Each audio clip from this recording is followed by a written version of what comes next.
Hello viewers, আশা করি সবাই ভালো আছেন। আজ দৈনন্দিন খাবারের আদর্শ টাইম নিয়ে আলোচনা করব। আমাদের প্রতিদিন সকালে নাস্তা 6টা থেকে 9টার ভিতর করে ফেলা ভালো, তবে 10টার পরে নাস্তা না করাই ভালো। মনে রাখবেন, ঘুম থেকে উঠে 30 মিনিটের মধ্যে নাস্তা করা ভালো।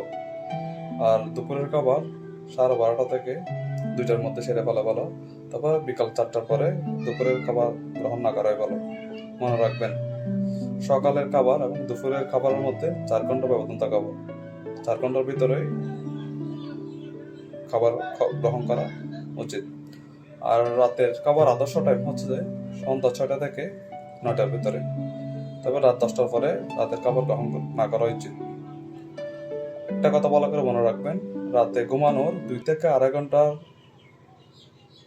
আগে রাতের খাবার গ্রহণ করা উচিত। আশা করি আপনারা এসব নিয়ম মেনে চলবেন, সুস্থ থাকবেন।